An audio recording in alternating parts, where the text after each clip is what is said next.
Hey, so welcome to a new video on SFM.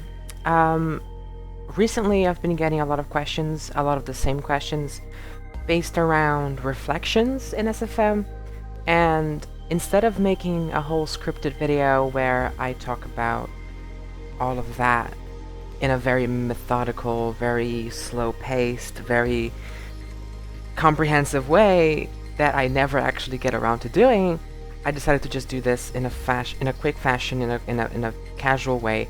Otherwise, I legitimately will not ever fucking do this. So, I have been working on some projects recently with some Star Wars characters and scenarios, most of which include some reflection work. I will be showing some examples on screen, but obviously they're going to be slightly blurred, if you know what I mean. And so what I've been doing recently is using this method that isn't mine, by the way. You guys can check Anonymousgamer on the description. He's the absolute just decrepit nerd that actually came up with this thing, as far as I know. So what is this exactly? The idea is to draw using light. I'm not sure if you know, I'm gonna put some examples on the screen, but there's a thing you can do. If you leave your camera exposed for long enough while you move around lights and whatnot, you get a bit of a ghosting effect. And depending on how you set up your camera, that ghosting can be very, very intense, which gives off a sort of drawn, static light feel, which is what we're looking for here today. We're going to be addressing some pretty technical stuff, not too much, so I don't want to make this a fucking huge video, but yeah. What we're going to have to do is have first a setup, and you might ask me, does this work for every single situation? Yes, but actually no.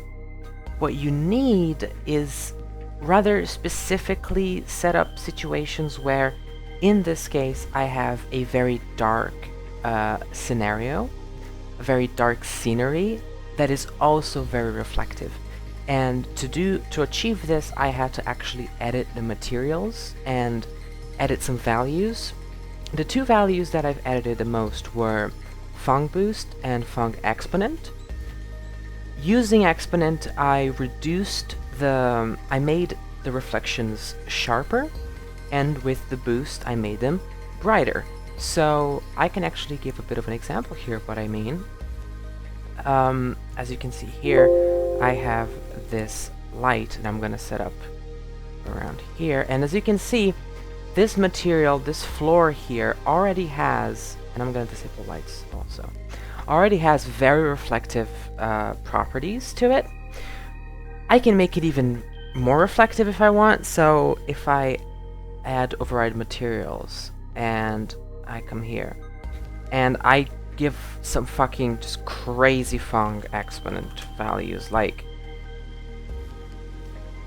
2500 or something like that, you can see that it's now become much sharper, and that goes as far as you want, really. It's really up to your choice. I don't know what value, oh, this is bad, I don't know what value this specific material is actually using. Maybe 1000, I'm not sure. Regardless, this is gonna be enough for our purposes here. So you have this very dark material with very bright reflections, and that's what you need. So what I'm gonna do now is I'm gonna find a location to just sit and place my camera, because this unfortunately only works in specific camera positions, so you have to be very sure of where you want your camera to be and just leave it there, because you're gonna work with perspective, you're gonna play around with forced perspective, and if you move the camera, the effect kind of crumbles. So we're gonna leave the camera here, we're gonna remove the word camera, and let me just Let me just take a look at what, because I'm not sure of what.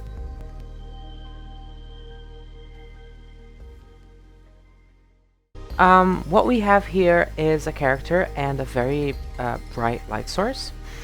What I want is for us to see these panels reflected onto the ground.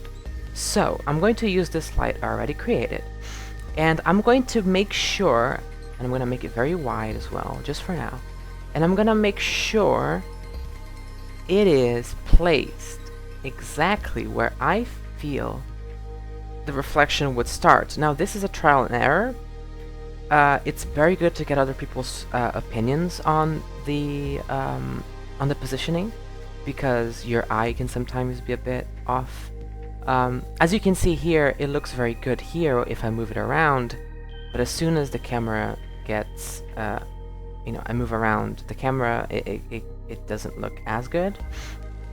Obviously, it sometimes works, but often it doesn't. What I'm gonna do is paint a reflection using light. I'm going to select a couple of frames. Usually I work with 3 or maybe 5, I think.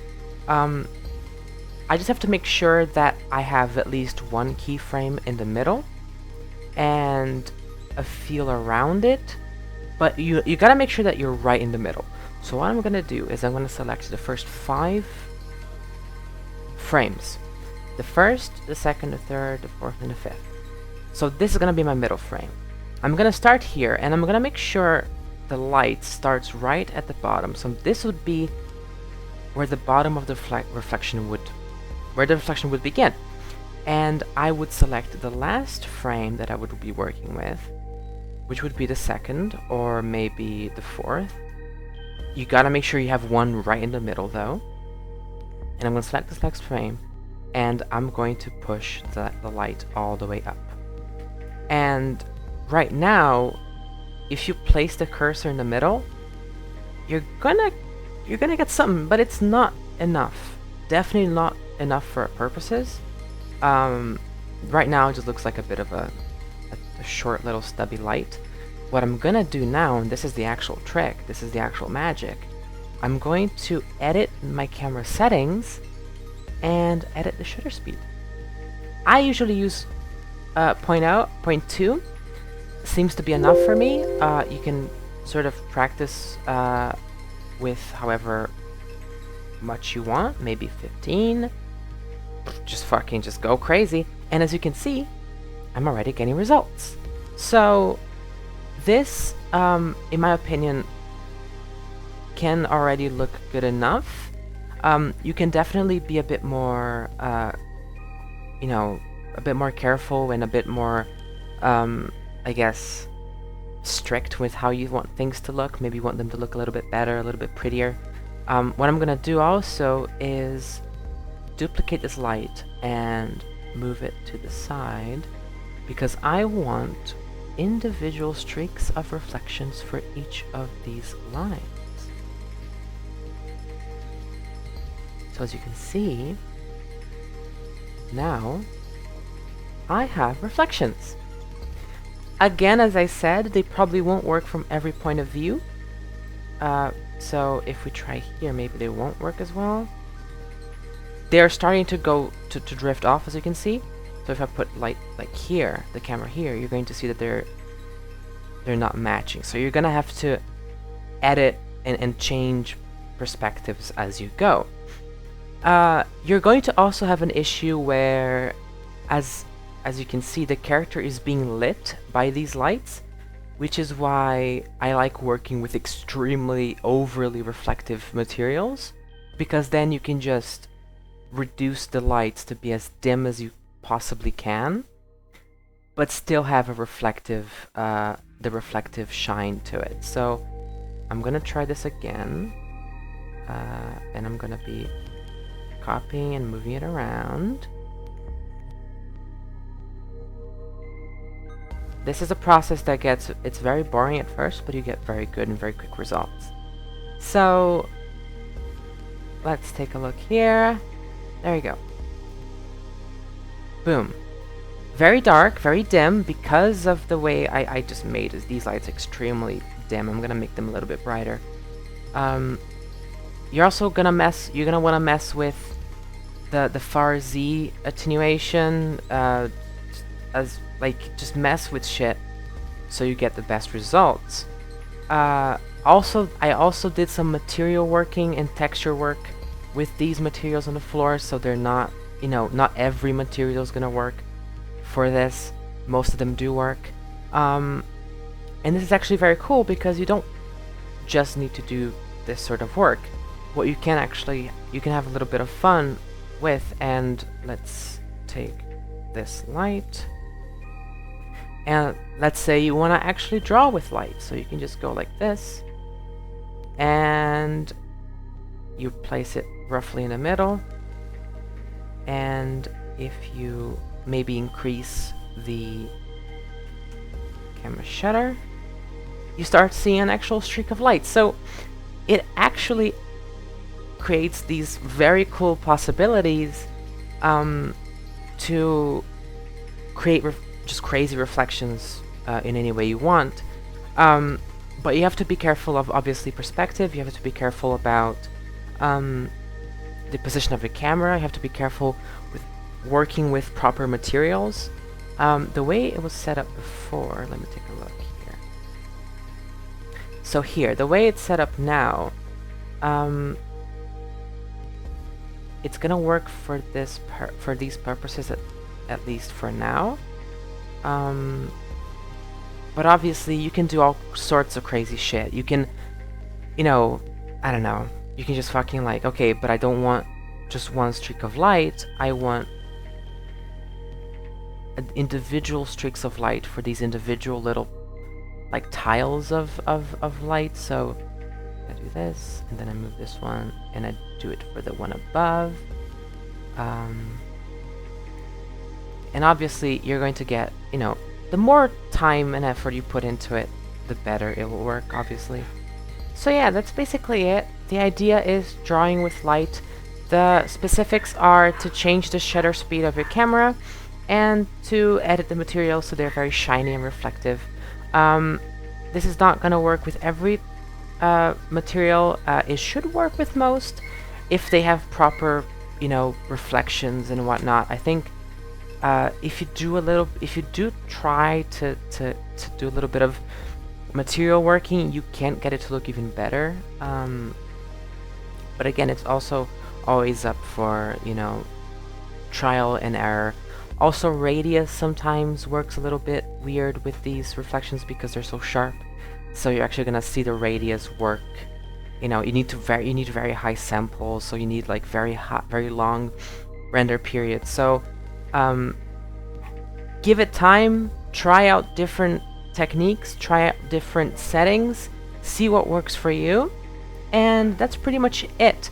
I'm gonna try to make these videos a bit more common because there are a lot of tricks that are very quick to learn that I can show in these videos. And actually I'm gonna try to do one last thing.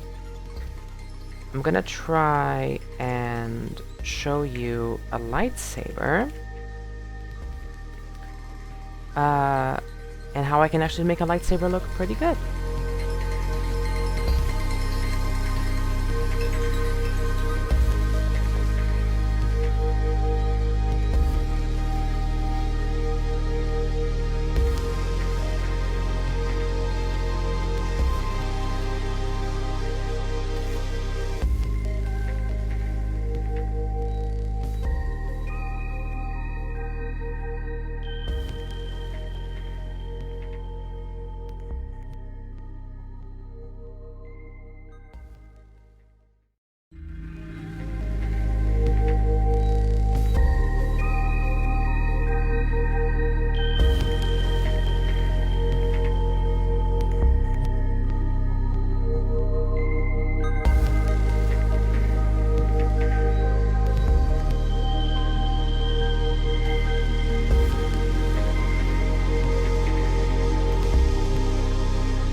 It's not perfect.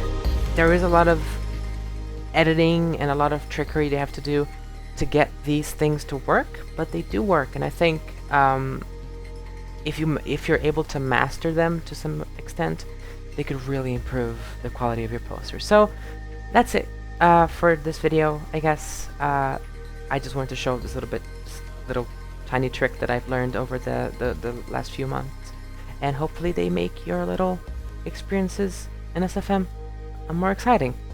Alright, thank you guys so much for watching. I'll probably do another one of these at some point in the future. See y'all in a bit.